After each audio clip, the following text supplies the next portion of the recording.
Well, welcome back, everybody, and welcome to the beginning of another session of The Road to Somewhere. If you're just joining us, we've been on a little bit of a break for the holidays, so I hope you survived the holidays. I hope they were good for a lot of you, and I know for some of you that holiday season and Christmas and Thanksgiving can be actually difficult times, and just hope you survived them. So if you're just joining us for the first time, I want to take just a minute today and go through a little bit of background before we jump into the actual session today. We are going through both a journey down Route 66 and through every book of the Bible. And we're using my book, The Road to Somewhere, as kind of a guide for us, because it is a story that has to do with a couple, John Calvin, who was actually the protagonist in my book, Somewhere Fast, and Joy Jardine, who is a videographer, and the two of them are traveling Route 66. This is what the novel is about. And even though it's fiction, what they're doing is they're shooting a series of 66 videos that go with the series on Route 66 that I actually did. And the purpose or the intention when I was writing the book was I wanted to do something that would encourage people to watch those videos, because if you go through that series of videos, it will actually give you a pretty good overview of every book of the Bible. I know that with New Year's, a lot of people have made resolutions or have started reading plans where you want to read through the Bible in a year, and I think those are great. But research shows that 86% of the people that read the Bible don't understand it. So what I'm trying to do is give you a little bit more of an overview or an understanding of each of those books. So the ultimate objective, remember, even to these little videos that we're shooting, is number one is to tell you a little bit about whatever our stop is on Route 66, and then also to give you a little teaser of whatever book happens to be connected to that. It's kind of interesting, and this goes into the background of how this all fits together. But Route 66 goes through 8 states, and serendipitously, there actually are also 8 sections of the Bible. I think you can divide it down pretty easily into those 8 sections. And so I started thinking about, well, how could you match a section of the Bible to one of the states that Route 66 travels through? Each one of those sections of the Bible contain a certain number of books, and so what we've done and what actually happens in the longer teaching videos is that however many books are in that particular section of the Bible, that's how many stops we make on the corresponding state that Route 66 runs through. So far, we've been through 3 states, so you can see on the map. We've been through Illinois, we've been through Missouri, and we've been through the little stretch of Kansas. And we have started going through the state of Oklahoma. And so when we took our last break, we had gone through the first part of what we're calling season 4. Each state is kind of a new season also, and we had been through what are called the major prophets. And so there are 5 books of the major prophets, and when we took our break for the holidays, we had just finished those major prophets. Remember, Isaiah and Jeremiah and Lamentations, Ezekiel and Daniel. The second part of the prophets that we are now going to go through in 2 different sessions of 5 weeks each are called the minor prophets. And they're called the minor prophets not because they're any less important than the major prophets, but the whole section of prophets in the Protestant Bible is structured in a way that it's really set up in terms of the length of each book.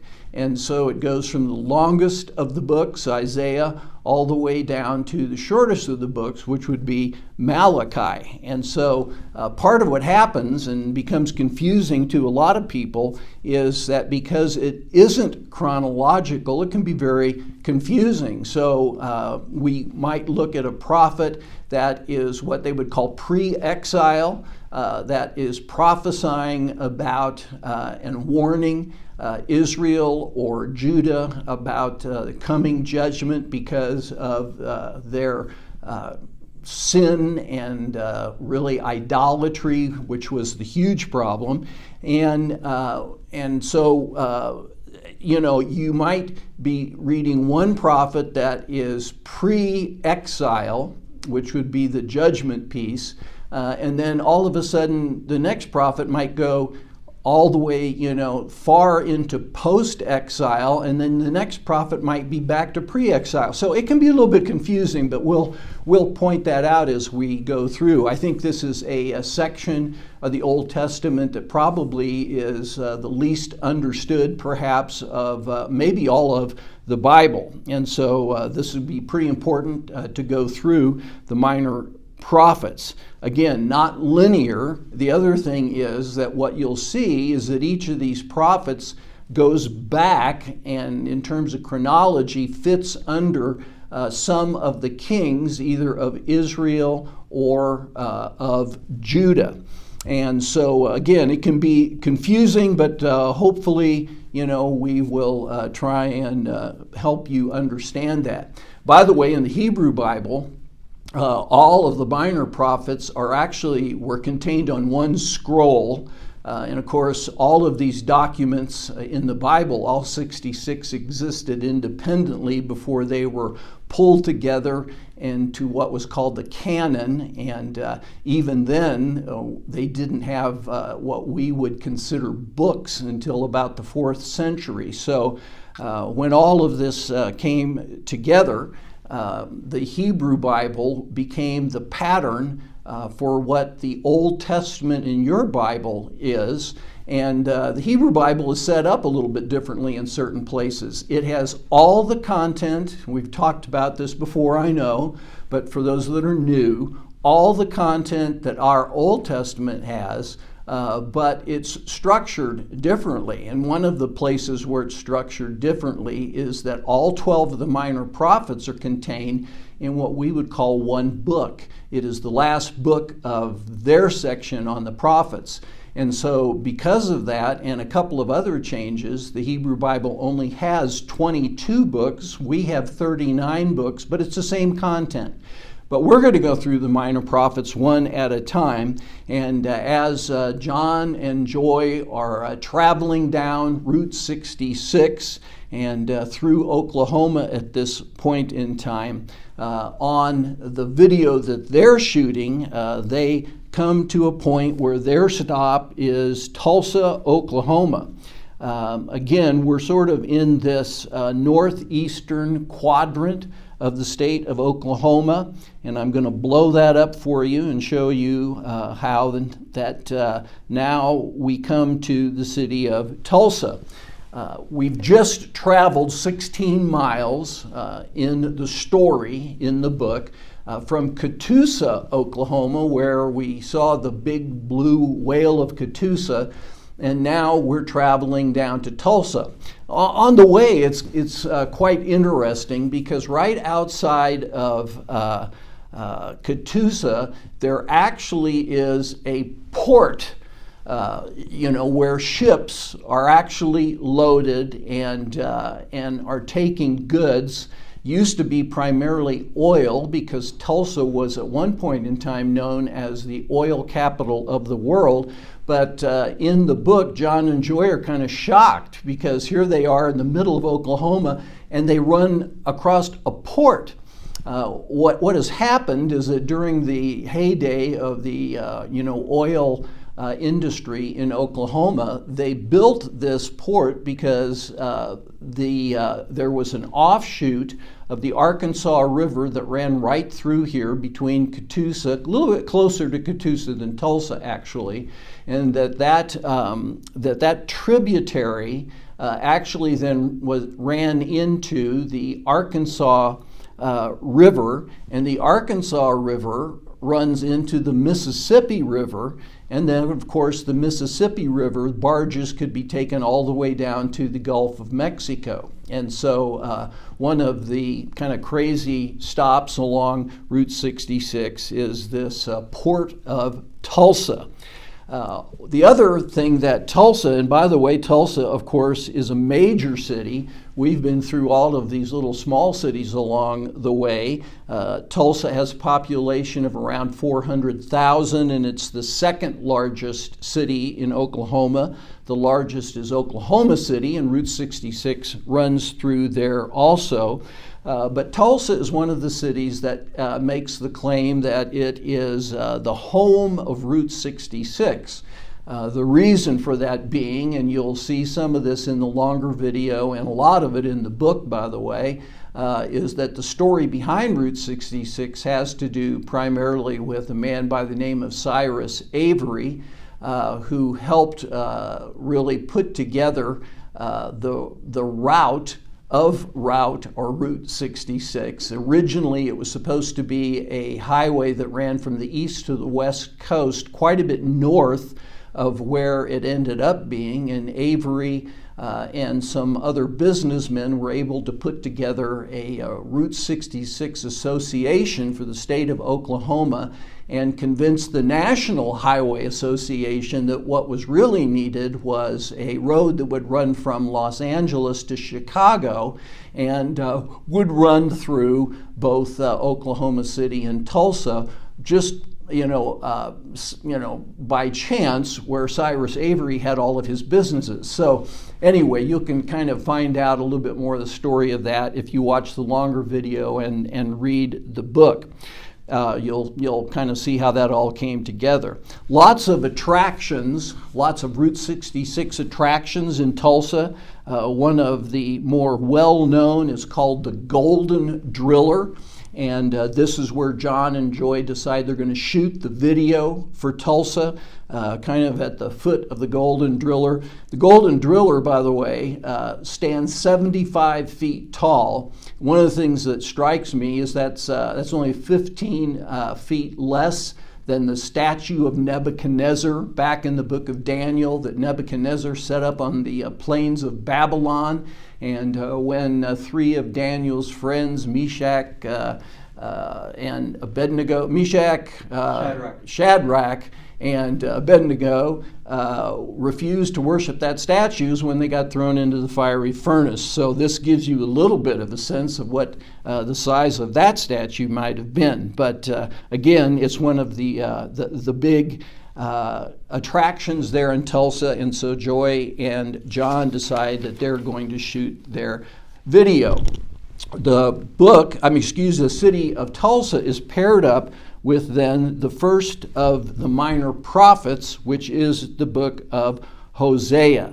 And again, remember, these aren't necessarily chronological. We actually think there are a couple of the minor prophets that chronologically precede Hosea, but Hosea is one of the earliest. And we know that part of the prophecy in Hosea has to do with the destruction of the northern kingdom, which took place in 722 BC.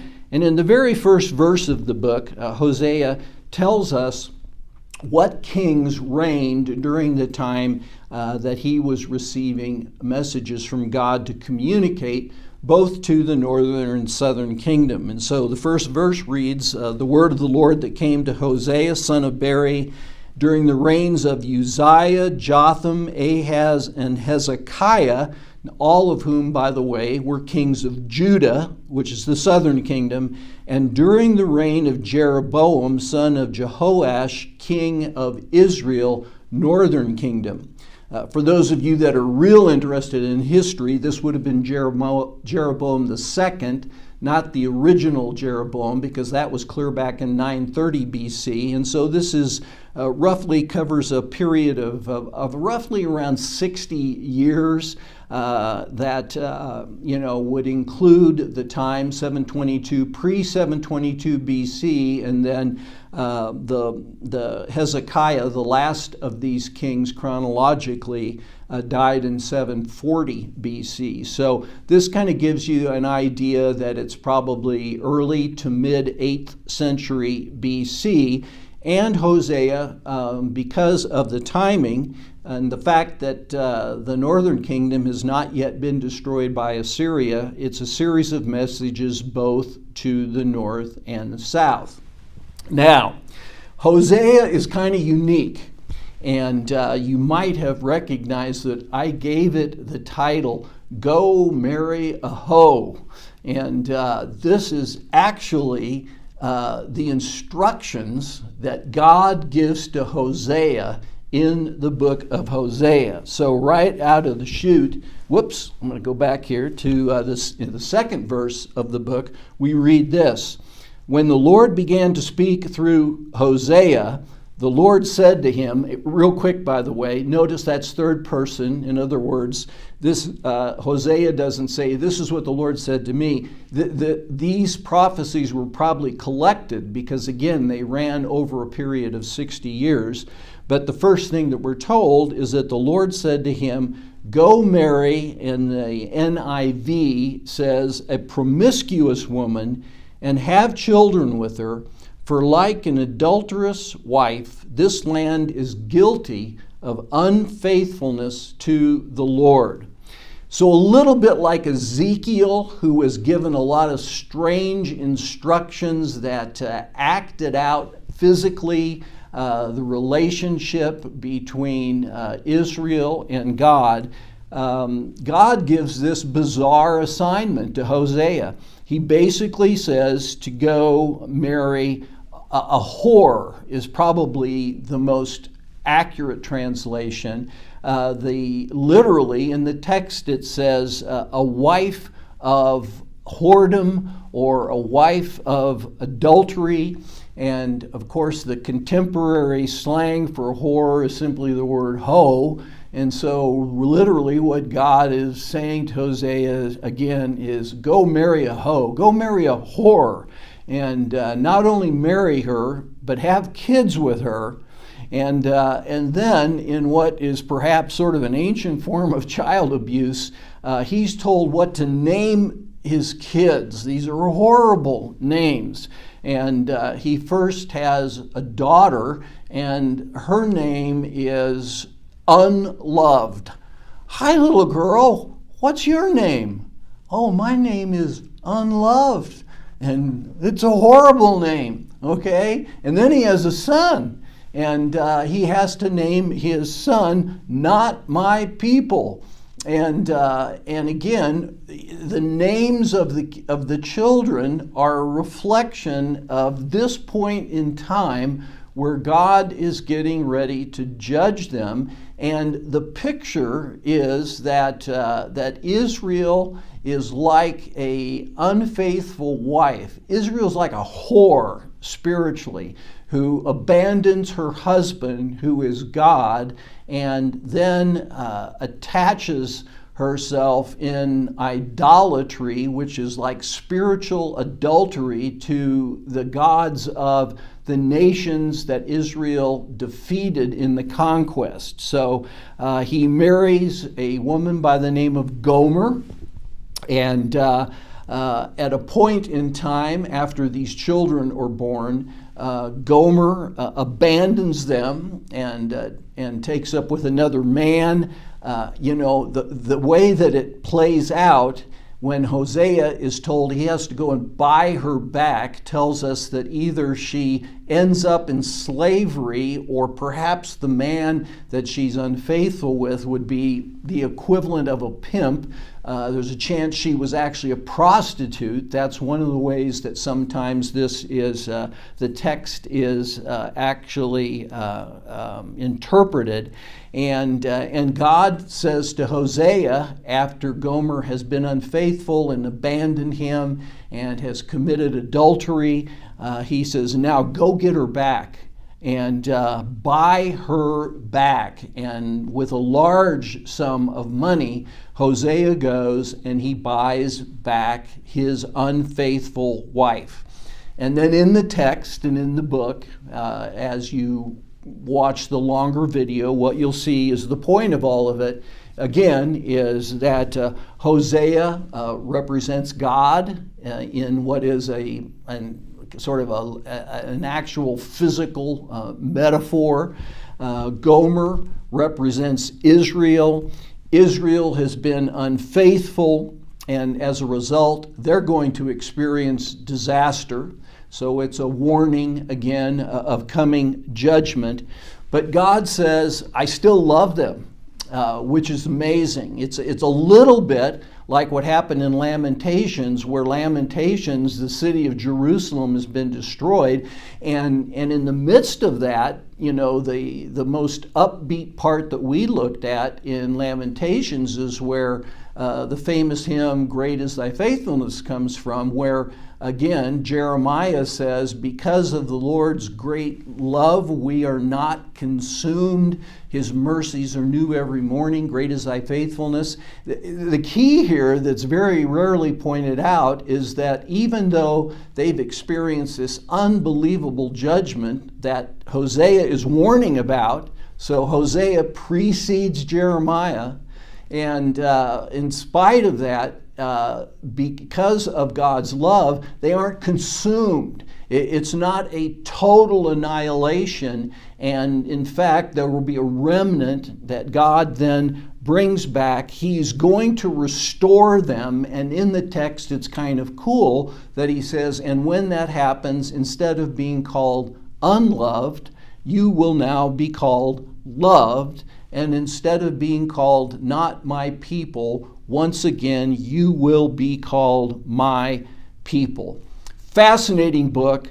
You really need to watch the longer video. There's a link in your email, and again, in your bottom left-hand corner of this video, there'll be a way to link directly into that if you want to watch it immediately. And so that's the first of the minor prophets. And from here, Joy and John now are going to move on. The next town is a small town called Sepulpa, and the minor prophet we'll be looking at is the prophet Joel. So glad to have you back on the journey, and hope you'll stick with us. And if you're new, everything we've been through before is available online. You can go to bobbeltz.com, and you can click on the video link. It'll take you into YouTube that has playlists, and all you want to look for in the playlist then is The Road to Somewhere. So thanks for being with us today, and again, we'll see you next week.